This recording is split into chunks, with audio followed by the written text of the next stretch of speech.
The Grand Celebration cruise ship plans to set sail again tonight, a few hours late. Work is being done right now to repair broken air conditioning units. That cruise ship came back into port this morning from the Bahamas after a not-so-grand cruise for some passengers who dealt with the lack of air and even electricity at some points. News Channel 5's Andrew Ruiz is live at the port of Palm Beach with more. Andrew?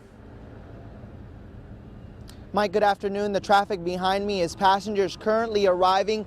They thought they would be able to get on the ship at 12:30, many of them being told that now they will be leaving later. Passengers that were previously on the trip got off at about 11:30, very upset with an experience, and it was because there was no AC on the way back. Continuing our team coverage is Christina Noche. She spoke to passengers as soon as they got into port and disembarked. Here she is with her report.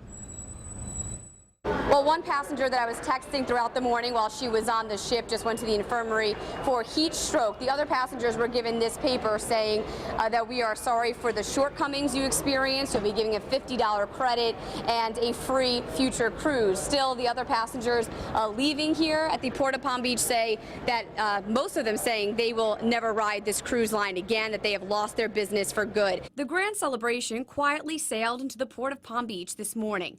But outside the pier, bad. It was terrible. The lights would come up, then they go back out. Lights come up, then they go back out. Passengers were visibly upset. It was unlivable. Like, I've never even had to live that way in general. Jerome Foster and his son flew in from Washington, D.C. for some father-son time. I said, well, the cruise will be the best part of the summer. This is the worst part of the summer. Instead, they say it was a nightmare. The ship, scheduled to leave for the Bahamas at 6 o'clock Tuesday night, didn't leave until after midnight. Passengers were stranded for several hours with no electricity or air conditioning, but the Coast Guard later cleared the ship for departure. Some passengers decided to get off. They didn't announce that you could get off the boat. People just happened to find out there was an opportunity to get off the boat, because we would have gotten off the boat. But those same conditions became an even bigger issue once at sea. Passengers say, again, no air conditioning. The lights went out for hours at a time. Some took these pictures as they spent the night sleeping on the deck. Another passenger took video of black water coming from his bathroom sink. He says he didn't shower for 2 days. But some others, intent on having a good time, say they made the best of it. After a while, we were like, okay, come on, when y'all gonna turn the lights on and whatnot. But at the same time, you know, it is what it is. You can't really do nothing about it, so why complain? Many of these passengers live in Florida, but for some, this was their first experience visiting Palm Beach County. As for Jerome and his son, cruising again on the Grand Celebration, Hell no. I'm sorry, no. is not an option. The island was great. The boat was horrible.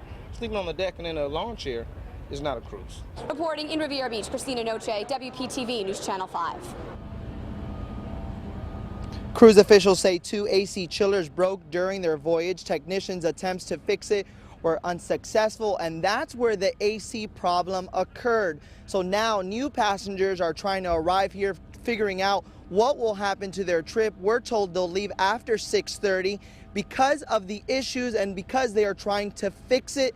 Of course, they are also being told that if they do decide to go on the boat, they'll also get another free trip and a $50 on credit certificate to be able to spend that money. We'll be here throughout the day following this very developing story. Live in the Port of Palm Beach, Andrew Ruiz, WPTV News Channel 5.